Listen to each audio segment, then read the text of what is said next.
Yeah. Oh, we can't be here, Yeah, I know. Yeah. Okay. Hi, I'm Sophie. I'm a senior. I'm Sophie and I'm a junior, and we're from Norfolk Senior High. Speak the truth! And our poem is Juxtaposition. It starts with love and ends with death. Death is someone I can admire from a distance, but never get close to. I spent years chasing her, staying at a distance in fear. I looked forward to meeting her my entire life. Death is someone people should be afraid of, and I was. I would catch glimpses of love in the hallways and hear her voice in the lunchroom when my conversations died out. She was all around me, but never with me. Her letter pinned to my wall next to the vase she painted, reading a promise to protect me. Her eyes were a shade of green, matching the forest she found me in and pulled me out of. Her eyes were a shade of brown, matching the chocolate chip cookies I would bake as an excuse to go over to her house. But how can I be so scared of the person who whispered so softly in my ear? Love was exactly what I expected her to be. Until it was love. When it was really love and not just a glimpse, she sat way too close to me and her hands were really cold and she would spoil the movie we were watching because she was mad at me. Her touch gave me frostbite, stealing my warmth. I gave it up so easily as I love the cold. I felt more like I was facing off with Lady Death than I did with love. It's a never-ending cycle of loving something while hating another. Love burnt me in the summer as if she was scalding concrete under bare feet. She left me to die in temperatures so painful. Instead of a sunny path with flowers lining it, love felt more like an empty street in the dead of winter. Cold and eerie and empty. Instead of an incinerator, death is a blizzard in New York. A white blanket over the city before the tourists wake up to make it a slushy mess. Love is destruction. Gone was what I treasured from my best friend. But she is my best friend. The same movements underscored with a sense of uncomfortability I couldn't get out of my head. Death stabilizes me. Her hands are cold, but not enough to distract me from her belt buckle, making an impression on my thigh. Love put her feet on my lap, and I pushed them off. Love would show up at my house and throw rocks at my window, like in High School Musical, where Zac Efron shows up wearing the outfit, and I would tell her to stop. For fear of the glass, of course. Love knocked on my door. I locked her out. She is the most pivotal figure in my life, but I must let her go. I pull her closer to my chest and watch everyone else slip away. I see her in the hall sometimes. Now. Love has returned to an ideal rather than an experience, and somehow I miss her again. I used to secretly search for her red hair, peeking from across the hall, and now she waits for me and walks me to class. She sits as far away from me as she can. I can't blame her, really. I miss what we were before. Stolen glances in a classroom. Waving in the halls, but nothing more. It started with love. And ended with death.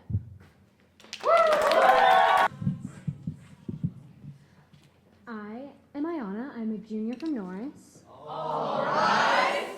And this is my poem, The Ram.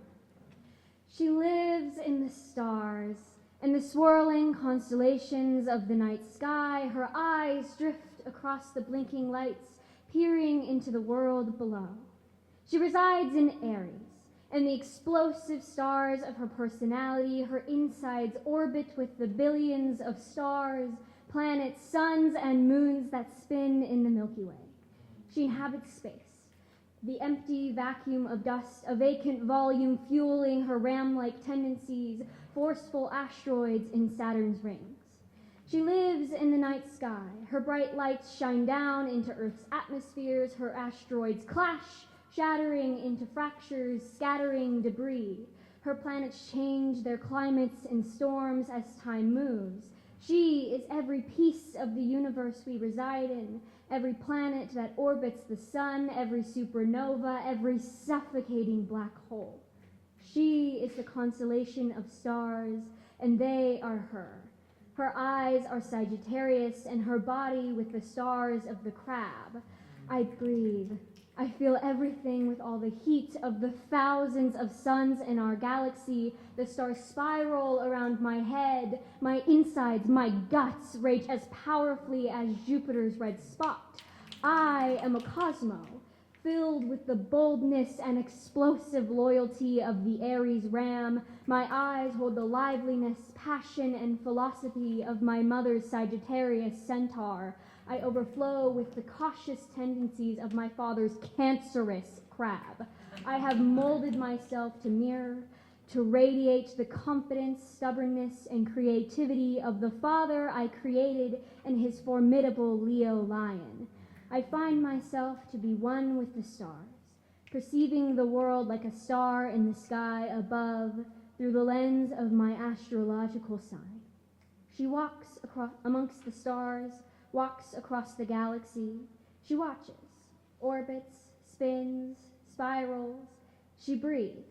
She is me, I am her.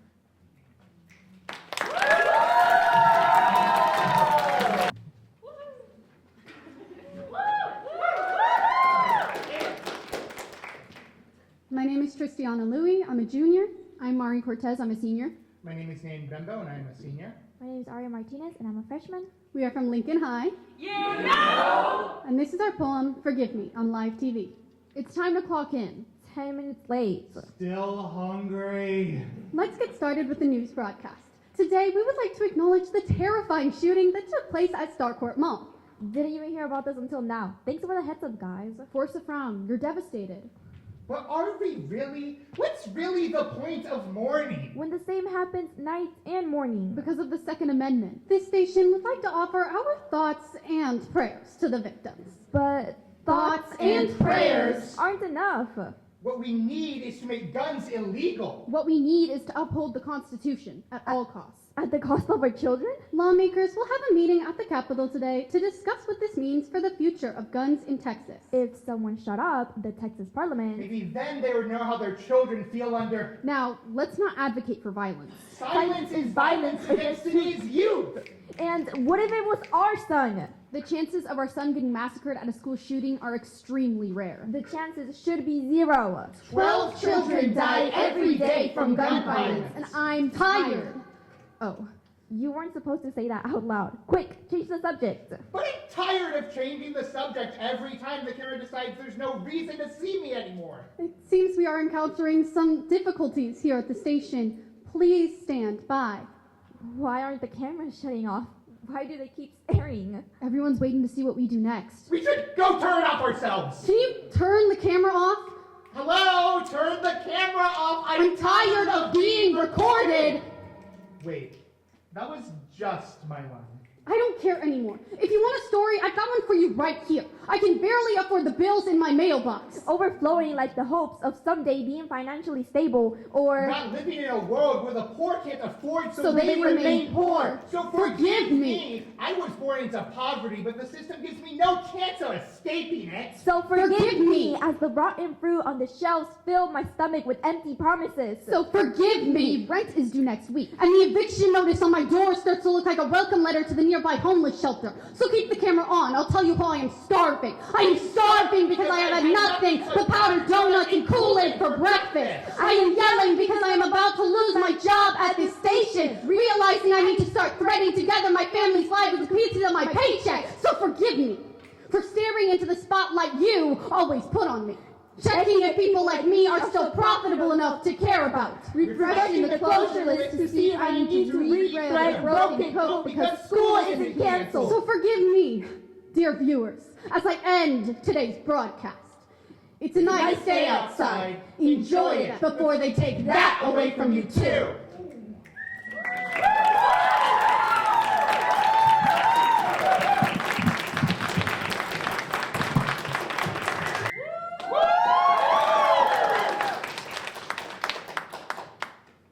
I'm Isabella. I'm Jason. I'm Hannah. And we go to Grand Island Senior High. Quack, quack. This is a poem one Size. fits all.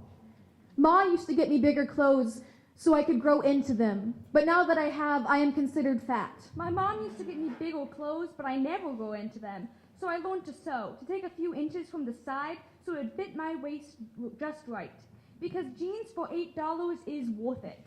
I don't know why, but I do what I'm told. I have always been told these are for boys. These are for girls. That clothes are for one or the other. It doesn't matter how they look on you. It doesn't matter how they fit. In the dressing room, I pinch the little fat I have and unknowingly wish for more. So I can fit into a size I should, to wear teenage clothes as a teenager. Instead of being stuck in the kids section with its ugly patterns and colors. But I fear I am asking too much when I pray to God to be smaller and more petite. Because there's a right and a wrong. We're all beautiful, but society makes us ugly. But why does it matter if clothes have a gender? Why does it matter how the colors are used? Why does it matter how they fit? Why does it matter how they look? Why does it matter to who they're sold? Because the stores want your money, and society wants you to pay. But they don't try too hard. As I waddle out of the dressing room, because Nothing fits. Because it's all too big. Does one size fit all?